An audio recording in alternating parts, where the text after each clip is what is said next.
अयोध्या भी लंका से कम समृद्ध थी। पूरी लंका सोने की थी, अयोध्या में एकमात्र कनक भवन था, बाकी सब ईंट गारे के ही थे। क्योंकि इतिहास को सच्चाई के स्तर पर ही स्वीकार करना चाहिए। एक भवन था, कनक भवन, और पूरी लंका, तो बड़ा राजा कौन था? अगर आर्थिक शक्ति के रूप में देखा जाता तो अयोध्या आर्थिक महाशक्ति थी कि लंका था? अगर अयोध्या और लंका के बारे में विचार किया जाता तो ये काल, ये देवी देवता किसके अधीन थे? यहां अधीन थे दशरथ जी के या लंकापति के अधीन थे? तो कूटनीति के स्तर पर, मित्रता के स्तर पर भी उस समय लंका ही अयोध्या से श्रेष्ठ स्थान था। चारों तरफ से अंतर बस एक था, एक का राजा इतना मर्यादा युक्त और एक का राजा चरित्रहीन था, अहंकारी था। दो राज सोने के थे। एक ऐसा राज है जहां उनका कोई मित्र गुरु भाई आता है बचपन का, तो अपने पर्यंक पर, सिंहासन पर बिठाकर अपने नेत्रों के जलों से, अश्रु से पांव धोते हैं सुदामा के। ये श्री कृष्ण की राज सत्ता है। और वहां विभीषण जैसे राम राम कहने वाले भाई को लात मारकर निकाल दिया जाता है, एक वो राज सत्ता है। बनाओ तुम भी सोने के लंका मत बनाओ, द्वारिका बनाओ। धनवान बनो, कोई नहीं रोकता। आर्थिक महाशक्ति बनो, कोई नहीं रोकता, पर पागल मत बनो। व्यभिचार न फैले तुम्हारे देश में। अन्य देशों की तरह तुम्हें पता ही नहीं कि संस्कार और संस्कृति क्या हो। 40 साल पहले का भारत और आज के भारत में कितना अंतर है। 40 साल पहले का मेरा बचपन, मैं इतना अंतर देखता हूं। 49 ईयर्स मेरे एज हो रहे हैं, 49 साल का मैं हुआ। मैं अपने बचपन का भारत देखा, गांव देखा, और अब जिस भारत को देख रहा हूं देश दुनिया में जाकर, तो चारों तरफ निराशा ही दिखती है। पर यह जरूर है कि कुछ समय से ऐसा लगता है कि भारतीय सनातन संस्कृति के उद्भव के काल आ रहे हैं। हमारे नौजवानों के भीतर संस्कृति के प्रति, धर्म के प्रति, आध्यात्म के प्रति रुचि है। देश के प्रति, राष्ट्र के प्रति, राष्ट्रवाद के प्रति रुचि बढ़ रही है।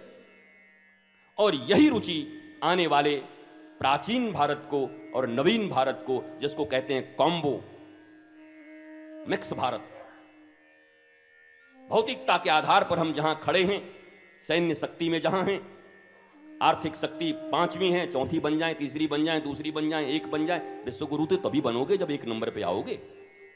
और विश्वगुरु हमारा देश कभी केवल धन के आधार पर नहीं था, धर्म के आधार। आध्यात्म का अर्थ होता है अध्ययन, धन, आत्मा। शरीर की पढ़ाइयां बहुत पढ़ ली हमने, पर आत्मा से दूर हो गए। The beginning of real spiritualism is who am I, why I am here, what I am doing.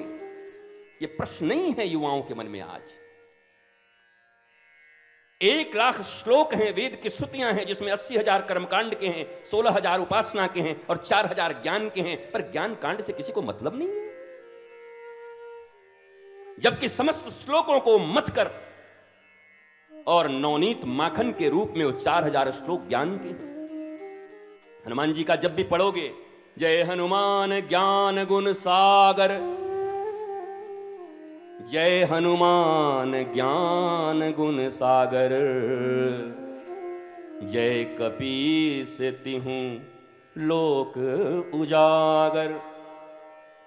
बुद्धिमतां वरिष्ठम, हर जगह अतुलित बलधामम हैम शैलावदेहम, धनुजवन कृशानुम ज्ञानी नाम अग्रगण्यम, धनी नाम अग्रगण्यम, पैसा नाम अग्रगण्यम, कर्मकांडी नाम अग्रगण्यम, ज्ञानी नाम अग्रगण्यम, सकल गुण निधानम, वानरानामधीशम, रघुपति प्रिय भक्तम, वातात्मजं नमामि।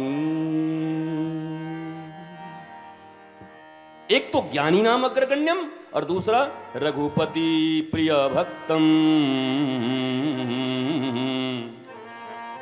रघुपति प्रिय भक्तम, भक्तम भक्तम। लंका की सभा में हनुमान जी खड़े हैं, बंधन में। वाल्मीकि रामायण बड़ा सुंदर वर्णन कर रही है कि हर जगह मैं कहता हूं, जहां भी जाता हूं, रांची वासियों को क्यों वंचित रखूं इससे। रावण पूछता है, कहते कपे, ए बंदर, कौन है तू? वो हनुमान जी चिंता में पड़ गए। भैया कौन हूं मैं, ये तो कभी सोचा ही नहीं। अभी पूछता कौन है राम तो 9 दिन की राम कथा सुना देता इसको मैं। बट हु एम आई, मैं कौन? अंजनी पुत्र, ये मेरा ओरिजिनल परिचय नहीं है। मैं जब जब अवतार लूंगा, जब जब जन्म लूंगा, तो माएं बदलती रहेंगी मेरी। पहले भी कोई और मां थी, बाद में कोई और मां मिलेगी। पिता कोई आज और है, बाद में कोई और होगा, उसके बाद कोई और होगा। गधे बनेंगे तो गधा मेरा होगा, सांप बनेंगे तो सांप मेरा होगा। पता नहीं कितनी योनियों से हम आए। तो ये भी मेरा ओरिजिनल परिचय नहीं है। और सामने बैठा हुआ व्यक्ति भारत का सबसे निष्णात विद्वान बैठा हुआ है, रावण। वेद शास्त्रों का ज्ञाता है। बस गड़बड़ी उसमें एक ही है, वो जीवंत गुरु को नहीं मानता, वो लिविंग आइडियल को नहीं मानता। वो कहता हम इतना पढ़ गए, हम तुमको मानेंगे? हमारी पढ़ाई के आगे बड़े बड़े पानी भरते हैं। और चाल ढाल तो ऐसे हैं साहब कि ब्रह्मा वेद पढ़ाने आते हैं। घर पे आकर ट्यूशन पढ़ाने की पहली संस्कृति रावण ने ही डाली थी, वरना कोई गुरु कभी किसी के घर पे जाके नहीं पढ़ाता था। ये रावणीय संस्कृति है। ये हमारे देश की संस्कृति नहीं हो सकती, ये सनातन संस्कृति नहीं हो सकती। हमारे देश की संस्कृति क्या है?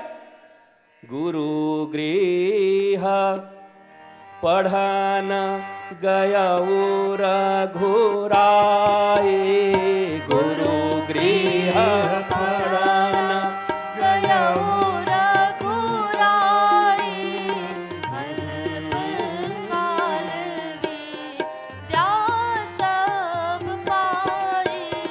गुरु गृह गया वो पढ़ना रघुराए, गुरु गृह पढ़न गया रघुराए, कल विद्या सब पाई।